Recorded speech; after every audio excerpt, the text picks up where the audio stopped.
Minsan, madalas si ating umaga, dito talaga yung nagtatambay. Sumasakot ko talaga. Salamat. Kaya naman siya eh, basta bumakay lang. Oo. Nakikita na. Kasi 4 years siya eh.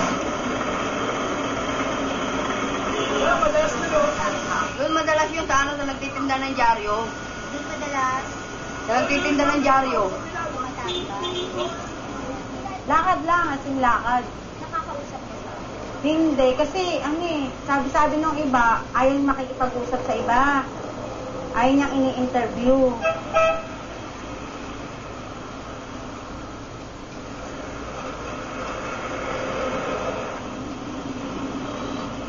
My name, Wolfgang Anton Bauer from Germany.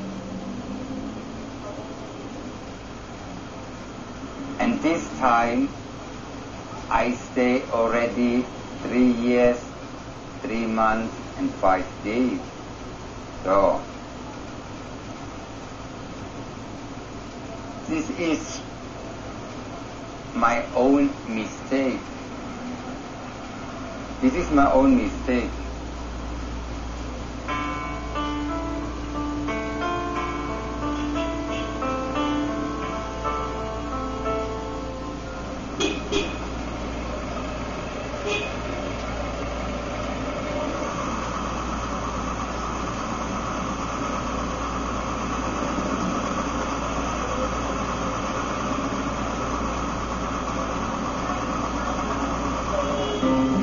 Sa nakalipas na 3 taon, Kagye na ang naging tahanan ng 52 taong gulang na Aleman na si Wolfgang. Nilalakad niya ang kahabaan ng mga kalsada araw-araw. Kahit wala siyang tiyak na lugar na pupuntahan.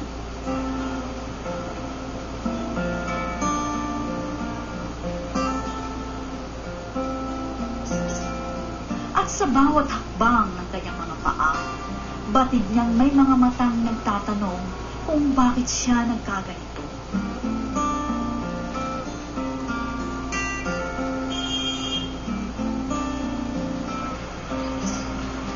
I walk always. In the morning, 5 to 6, I wake up. Then I take a bath in the SM Harrison. How many times? Once a week. Shower, not the bath, shower. Mapait ang karanasang iniwan niya sa sariling bansa.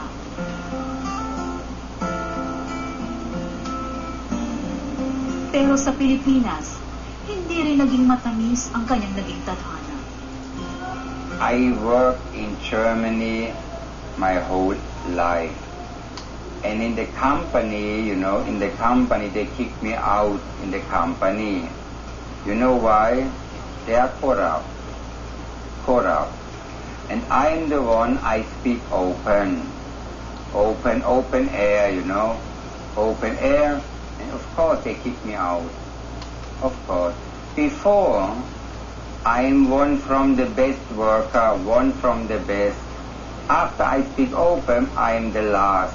This is my mistake, this is my mistake, this is my mistake, this is my mistake. What? Before nothing? In Germany you work, you lose your job, you become money from the government. And 1 year. After 1 year, no more.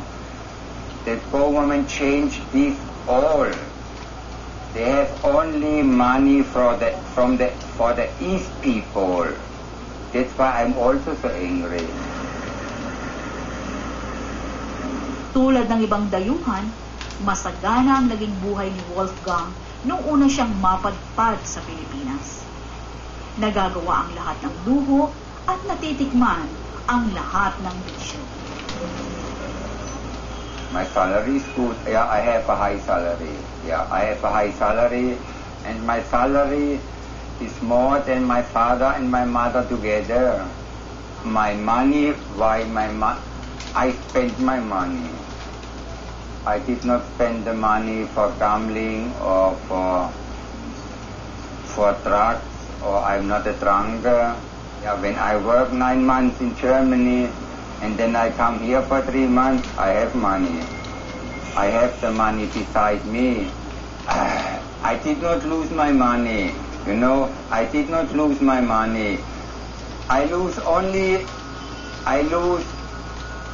the policemen in Angeles, Pampanga. They hold me up with 15,000 pesos. This time is 2 years ago. I have many money. Corruption there, policemen. 15,000.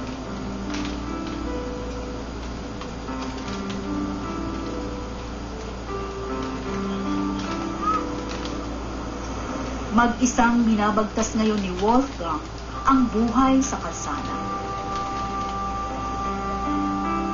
Pero wala raw siyang pagsisisi dahil ang bawat karanasang tinahak niya sa buhay ay isang paglalakbay na hindi niya malilimutan. When I come from Mindoro, this is 14 February 2010. 2010. Yeah, no more money, not 1 peso.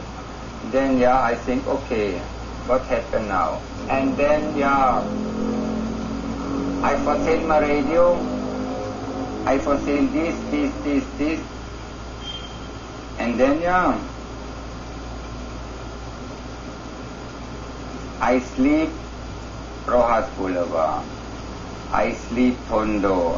I sleep Bonifacio. I live in Bonifacio Street half year.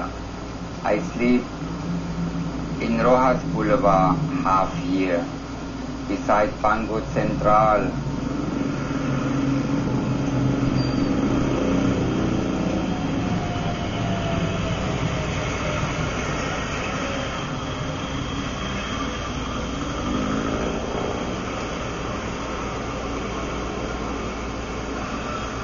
I lose my clothes. I lose my clothes many times, Rojas Boulevard. When I wake up 2 times, I lose my bag. Rojas, I sleep there alone. I wake up, I lose. Where does your clothes came from? Huh? Where did your clothes Where come your from? pants and your Where did you shoes? get? Security guard, SM Harrison. Security guard. The shoes and the bands and the t-shirt. Security guard, SM. Yeah, good. Good shoes. Good bag. Good. And now, before, I can buy what I want if I have my own money. Now I cannot. Or when you have no money, you are not the king. Only when you have money, you are the customer, you are the king.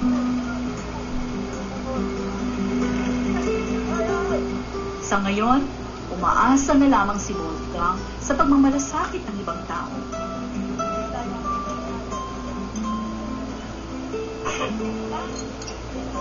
No, I go there. I'm hungry. Okay, come there, we eat. You can eat. Not every day. Sometimes I go there. Maybe once a week. Now I have all the food. I did not go there. If I have nothing, I go there. The most German, they are selfish. Me. You understand? In the Philippines, it is a big difference.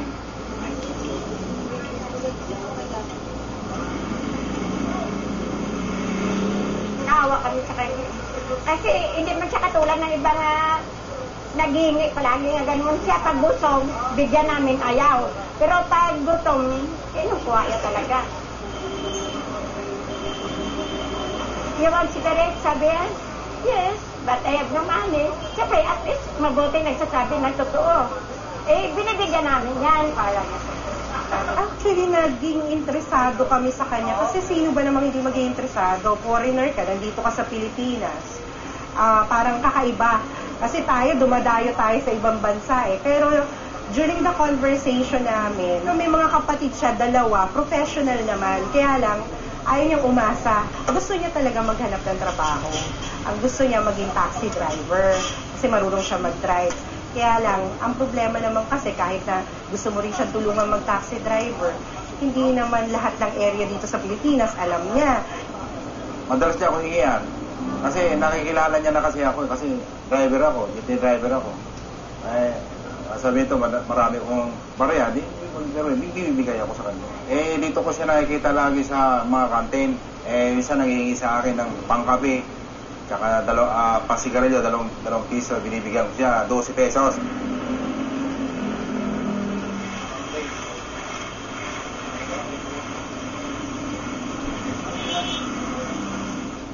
My lunch today is peanuts. Yeah, today is peanuts. Every day I like peanuts. Peanuts. I'm happy with peanuts.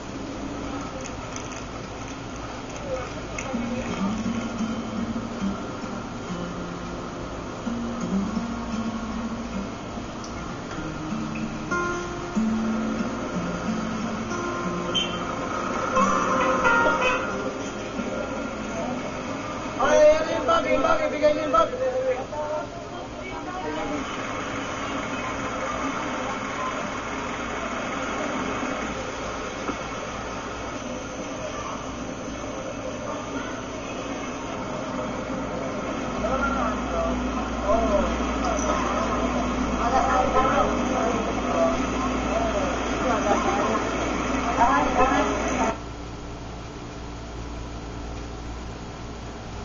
Sleep. The last 2 weeks I sleep Padra.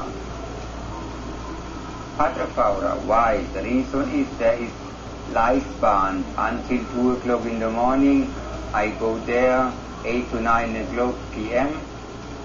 and then I relax there, I sleep there. I have to accept why I have no choice, right? No choice.